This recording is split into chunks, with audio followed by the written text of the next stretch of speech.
The University of California Board of Regents have lately taken extraordinary measures to cut costs and generate revenue.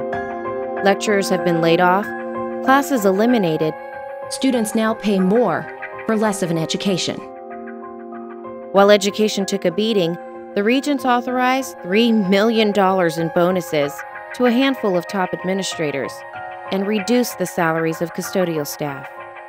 The Regents approved new construction projects, including a sports stadium. They assured their creditors on Wall Street that periodic tuition hikes would help pay off millions in new construction loans.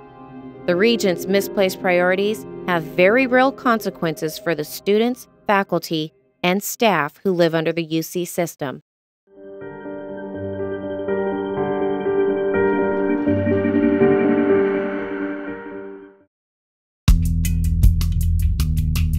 No nos podemos mantener con un solo trabajo. Pues yo sé que nos tenemos que cuidar, pero le doy gracias a Dios que todavía estoy joven para poder trabajar 2 trabajos. Me siento mal por algunos compañeros que ya están grandes de edad y no se pueden jubilar y tienen que estar trabajando muy duramente en los trastes. Maria Romero is a single mother raising 3 children. Her husband passed away, leaving her to support their family. Maria is a food service worker at a UC Santa Cruz cafe. Maria has worked at UCSC for 9 years, and she makes $30,000 per year. Maria's job at UCSC does not pay her enough to support her 3 children alone, so she has to work a second job to make ends meet.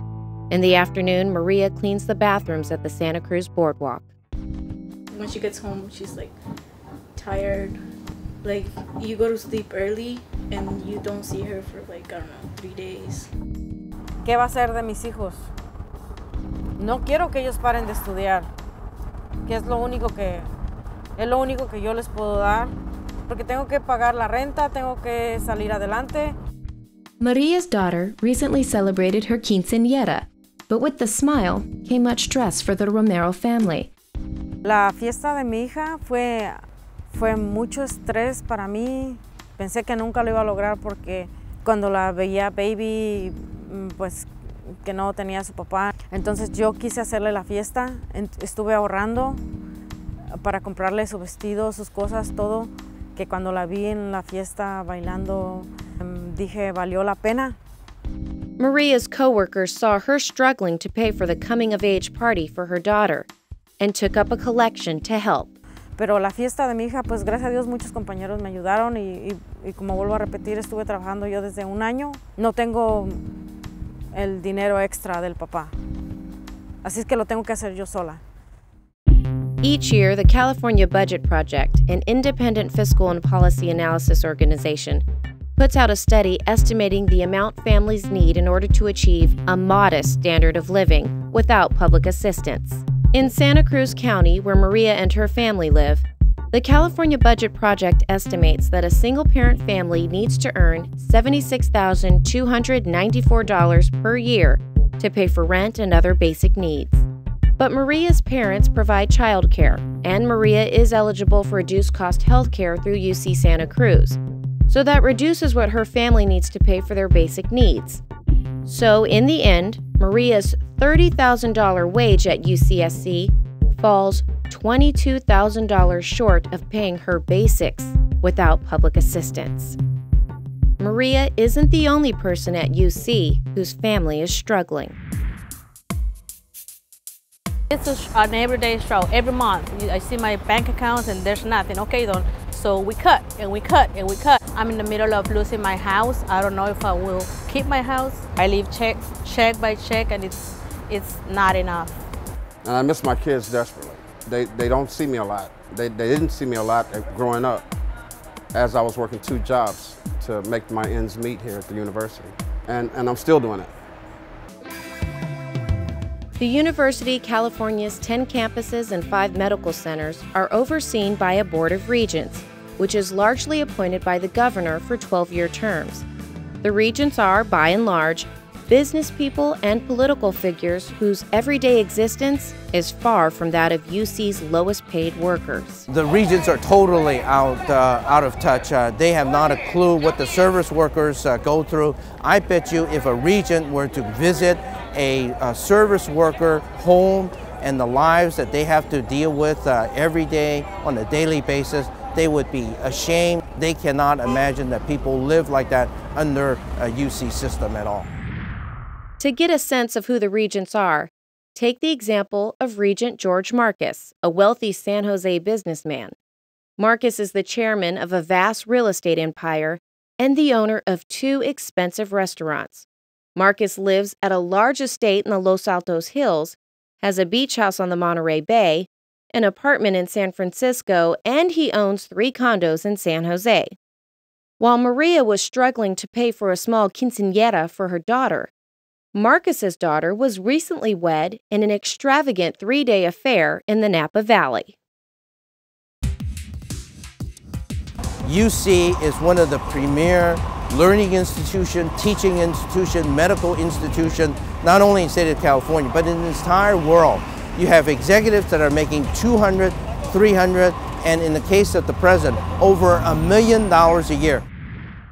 While Maria and many other families struggle to make ends meet, President Yudof recently moved from his lavish UC-paid rental home in the Oakland Hills to a new rental in Lafayette, citing cost savings to the university.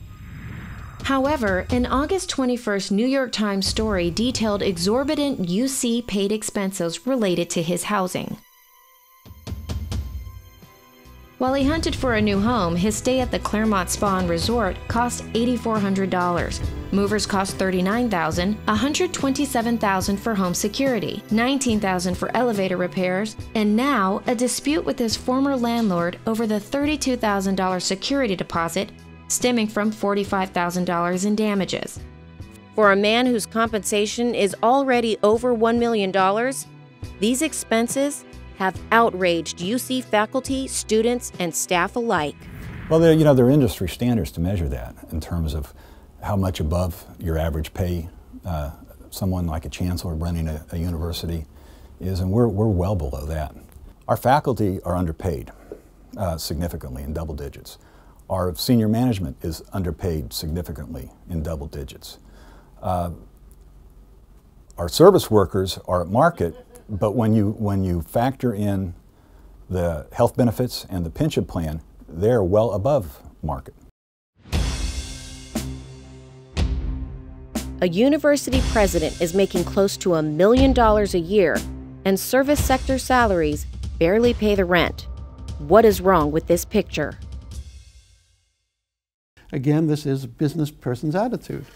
The top executives naturally deserve the biggest pay because they're, well, maybe in private business they're responsible for the success or failure of an enterprise, but that's not a university at all. The basic decisions are what to teach and how to teach it, what to research and how to research it. Those decisions aren't made by presidents or chancellors or deans, certainly not by regents. They're made by the faculty. Students and their families are being forced to pay too much for what they're getting, and that means many of them will not be able to come. So this fundamental mission of a public university, which is to provide first-class education to all qualified students, regardless of whether they come from rich families or not, is in great jeopardy right now.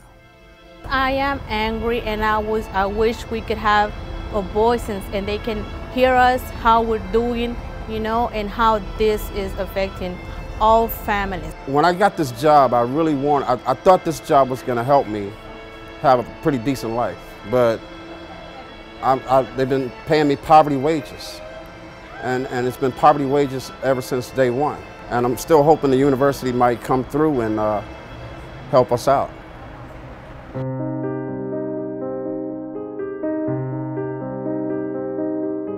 UC has already announced that more cuts to worker wages are on the horizon. More increases to student fees are coming down the road. Workers and students wonder what will happen with UC, not just for themselves, but for their children, the next wave of low-income students who may be shut out by the regent's poor decisions.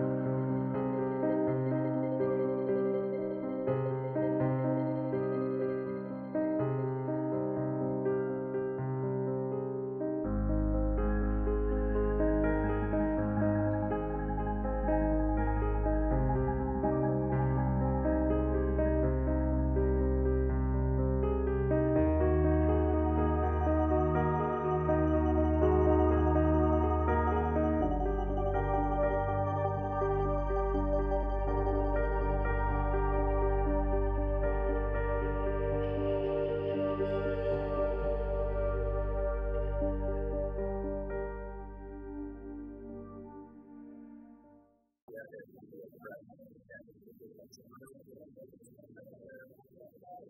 allowed to go on without a camera.